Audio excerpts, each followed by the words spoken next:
नमस्कार मित्रांनो, मी मोइन मिनिस्ट. पुस्तक नका या युट्यूब चॅनलवर तुमचं मनापासून स्वागत करतो.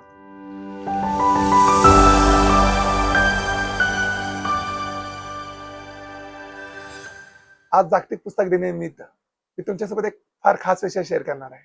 हा विषय फक्त पुस्तकाबद्दल नाही, तर त्या प्रवासाबद्दल आहे, ज्याने मला माणूस म्हणून घडवलं. आज मी जे काही बोलायला बसलो आहे ना, ते फक्त पुस्तकाबद्दल नाही, तर त्या शांत, खोल आणि सातत्याने घडत राहणाऱ्या माझ्या प्रवासाबद्दल आहे, ज्याने मला एक चांगलं माणूस म्हणून घडवलं. तर खरं सांगायचं ना, तर माझी ओळख सुरुवातीपासून वाचक अशी अजिबात नव्हती. शाळेत असताना अभ्यासापासून, पुस्तकापासून, अगदी शाळेच्या नावापासूनही मी दूर पडणारा मुलगा होतो. माझं 7वी पर्यंतचं आयुष्य पाहिलं तर त्यात कोणती एक दिशा नव्हती. वेळ वाया घालवणं, स्वतःवर विश्वास नसणं आणि एक प्रकारचा न्यूनगंड, हे सगळं काही चालू होतं. पण आज जेव्हा मागे वळून पाहतो तेव्हा मला जाणवतं की त्या काळातलं हरवलेपणही मला काहीतरी शिकून गेलं. कारण जेव्हा आपण पूर्णपणे दिशाहीन असतो ना, तेव्हा दिशा सापडण्याची खरी गरज आपल्याला जाणवते. आणि कदाचित म्हणूनच पुढे आयुष्यात जे काही बदल घडले ते इतके खोलवर घडले. त्या काळात मला काही समजत नव्हतं, पण मला आज कळतं की तो अंधारच पुढच्या प्रकाशाची तयारी करत होता. जीवनात अनेकदा आपण स्वतःला कमी समजतो, इतरांशी तुलना करतो आणि आपल्याकडून काही होणार नाही असा एक ठाम गैरसमज बाळगतो. माझ्या मनात तोच विचार होता. पण एक गोष्ट हळूहळू समजायला लागली की माणूस जन्म तयार नसतो, तर तो दिवसांगणी घडत जातो. आणि त्या घडण्याच्या प्रक्रियेत काही गोष्टी फार महत्वाच्या असतात. आणि त्यातीलच एक म्हणजे वाचन. त्यावेळी मला वाचनाचं महत्व अजिबात कळत नव्हतं. पण पुढे आयुष्यात जेव्हा पुस्तक हातात आली, तेव्हा त्यांनी फक्त माहिती दिली नाही, त्यांनी मला स्वतःकडे बघण्याची एक नवी नजर दिली. आणि खरं तर हा सगळा प्रवास तिथूनच सुरू झाला. माझ्यासाठी वाचन ही फक्त एक सवय नाही, तर ती एक प्रक्रिया आहे, एक प्रोसेस आहे. स्वतःला ओळखण्याची, जग समजून घेण्याची आणि त्या दोघांमध्ये एक अर्थपूर्ण पूल बांधण्याची. माझा हा प्रवास कुठल्याही मोठ्या ग्रंथालयातून किंवा प्रचंड शिस्तीतून सुरू झाला नाही. उलट तो सुरू झाला एका अस्वस्थतेतून. आपण काय करतोय, कुठे चाललोय आणि नेमकं का, या प्रश्नाचे उत्तर शोधताना मला शब्दांचा आधार मिळाला. सुरुवातीला माझ्यासाठी पुस्तक अनोळखी होती. शालेय पाठ्यपुस्तकांच्या पलीकडे काही वाचावं अशी प्रेरणा माझ्या आयुष्यात अजिबात नव्हती. पण ते म्हणतात ना की प्रत्येकाच्या आयुष्यात एक असा क्षण येतो जो सगळं काही बदलून टाकतो. आणि माझ्यासाठी तो क्षण होता डॉक्टर बाबासाहेब आंबेडकर यांच्यावर आधारित चित्रपट बघणे. त्या एका अनुभवाने माझ्या मनात एक प्रश्न निर्माण केला. जर एका माणसाने वाचनाच्या जोरावर इतकं मोठं काम केलं, तर मी काय नाही करू शकत. त्या दिवशी मी फार मोठा निर्णय वगैरे घेतला नाही, पण एक छोटंसं पाऊल उचललं. ते म्हणजे वाचायला सुरुवात केली. हा चित्रपट पाहताना मला पहिल्यांदा जाणवलं की वाचन ही केवळ माहितीची गोष्ट नाही, तर ती स्वतःला उंच नेण्याची, मर्यादा मोडण्याची आणि अन्यायाला प्रश्न विचारण्याची ताकद आहे. त्या एका अनुभवाने माझ्या मनात बी पेरलं आणि त्या बियापासून पुढे संपूर्ण जंगल उभं राहिलं. माझी वाचनाची सुरुवात खूप साधी होती. बस स्टँड वरून घेतलेलं 10 रुपयाचं छोटंसं पुस्तक. पण त्या छोट्या पुस्तकाने माझ्या आयुष्याचा पाया बदलला. त्यावेळी मला समजलं नाही की मी काय करतोय, पण माझी हळूहळू वाचनाची सवय तयार होत गेली. सुरुवातीच्या टप्प्यात मी फार सोपी, लहान, पटकन समजणारी पुस्तक वाचत होतो. कधी काही समजायचं, कधी नाही, कधी लक्ष लागायचं, कधी विचलित व्हायचं. पण एक गोष्ट कायम ठेवली, ते म्हणजे सातत्य. दररोज मी काही पान वाचायचो. इथे मला पहिली शिकवण मिळाली की वाचन ही कुठलीही स्पर्धा नाही, तर ती एक सवय आहे. आणि सवय हळूहळूच तयार होते. एखादं पुस्तक पूर्ण केल्याचा आनंद, एखादी ओळ मनाला भिडल्याची जाणीव आणि एखादा विचार डोक्यात रुजल्याचा अनुभव, ही सगळी छोटी छोटी यश मला पुढे ढकलत राहिली.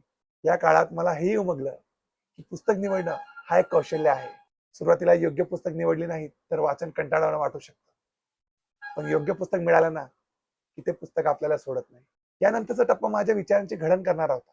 मी वेगवेगळ्या विचारवंतांना, आपल्या महामानवांना वाचायला सुरुवात केली. त्यामध्ये छत्रपती शिवराय, डॉक्टर बाबासाहेब आंबेडकर, सावित्रीबाई, महात्मा गांधीजी, अण्णाभाऊ साठे, भगतसिंगजी, अब्दुल कलाम यासारख्या व्यक्तिमत्वांनी मला नुसतं इतिहास सांगितला नाही, तर विचार करण्याची पद्धत दिली. विविध लेखकाच्या शब्दांनी, शेकडो संघर्षाच्या कथांनी मला पुन्हा उभं केलं. मला कळालं की पुस्तक फक्त ज्ञान देत नाही, तर ती माणसाला सावरतात. जिथे आपल्याला कोणी समजून घेणार नसतं, तिथे पुस्तक आपल्याला समजून घेतात. बघता बघता लॉकडाऊन लागलं आणि 2020च्या लॉकडाऊन काळात एका अनुभवावरून माझ्या मनात सहज विचार आला की मी एकटाच वाचून काय होणार. जर वाचनाने मला इतकं दिलं, तर ते इतरांपर्यंत का पोहोचू नये. वाचनाच्या जोरावर मी योग्य मार्गावर येऊ शकतो, तर इतरांना हा फायदा का मिळू नये.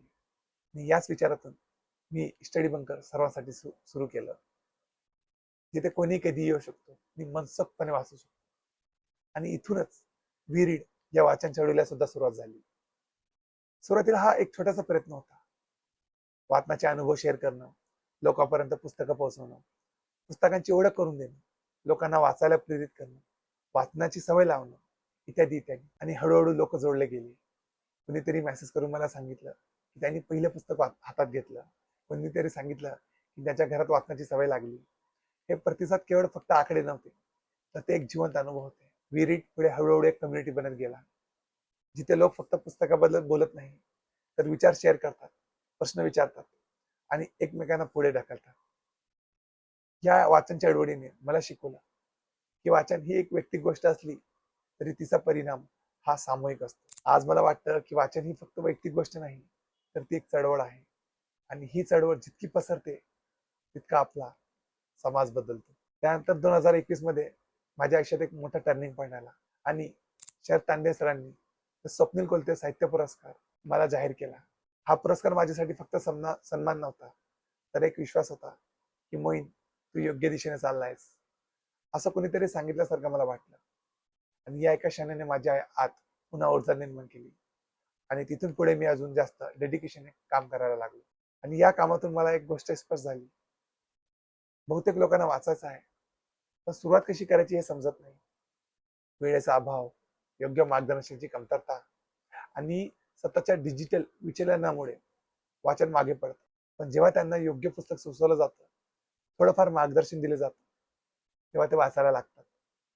यावरून एक गोष्ट स्पष्ट झाली की आपल्याला फक्त पुस्तक उपलब्ध करून देणं पुरेसं नाही, तर आपल्याला वाचनाचं वातावरण तयार करावं लागेल.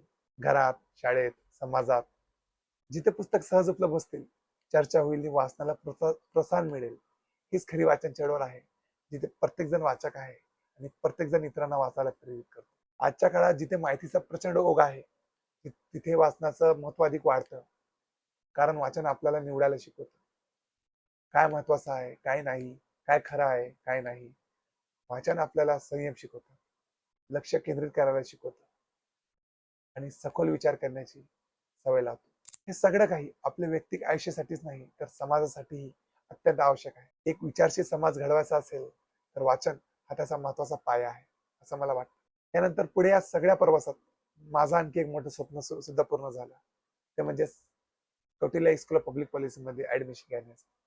आणि आज मी अभिमानाने सांगू शकतो की मी इथून माझा मास्टर्स पूर्ण केला आहे. आणि खरं सांगायचं ना, तर ही फक्त एक डिग्री मिळवण्याचा टप्पा नाही, तर माझ्या वाचनातून तयार झालेल्या विचारांना एक ठोस दिशा मिळवण्याचा हा एक प्रवास होता. माझ्या कॉलेजमध्ये पब्लिक पॉलिसी शिकताना मला एक महत्वाची गोष्ट प्रकर्षाने जाणवली की आपण पुस्तकातून जे काही शिकतो ते फक्त व्यक्तिगत पातळीवर मर्यादित राहत नाही, तर ते समाज बदलण्याचं साधन बनू शकतं. पॉलिसी म्हणजे फक्त सरकारचे निर्णय, कायदे किंवा योजना इतकंच नसतं, तर ती एक सतत चालणारी प्रक्रिया आहे, एक प्रोसेस आहे. समाजातील समस्या समजून घेण्याची, त्यावर उपाय शोधण्याची आणि त्या उपायांना प्रभावीपणे राबवण्याची. आणि ही प्रक्रिया योग्य प्रकारे घडवण्यासाठी सर्वात महत्वाची गोष्ट म्हणजे विचार. पण विचार अचानक तयार होत नाही, तर ते तयार होतात वाचनातून, अनुभवातून आणि सततच्या चिंतनातून. कधी एका छोट्या पोस्टमधून, कधी एखाद्या मित्राशी झालेल्या संवादातून, कधी एखाद्या मुलाला पुस्तक देऊन. कारण ज्ञान शेअर केलं ना की ते वाढतं आणि त्यातूनच एक विचारशील समाज तयार होतो. आजच्या या वेगवान स्क्रीनवर चालणाऱ्या जगात आपण थोडा वेळ स्वतःसाठी काढूया, मोबाईल थोडा बाजूला ठेवूया आणि आपलं पुस्तक हातात घेऊया. कारण पुस्तक आपल्याला फक्त माहिती देत नाही, तर ती आपल्याला थांबायला शिकवतात, ऐकायला शिकवतात आणि सगळ्यात महत्वाचं म्हणजे स्वतःशी प्रामाणिक संवाद साधायला शिकवतात. कारण शेवटी आपण जे पेरतो, ज्ञान, विचार, प्रामाणिकपणा, संवेदनशीलता, त्याचंच पीक उगवतं. आणि जर आपण आज चांगलं पेरलं तर उद्या सुद्धा चांगलंच उगवणार. कदाचित लगेच नाही, पण एक दिवस नक्कीच. म्हणूनच आजपासून सुरुवात करूया. एक पुस्तक, काही पान आणि एक नवा विचार, आणि हाच खरा बदल असेल. Thank you so much. सर्वांना जागतिक पुस्तक दिनाच्या निमित्ताने पुन्हा एकदा खूप खूप शुभेच्छा. थँक्यू.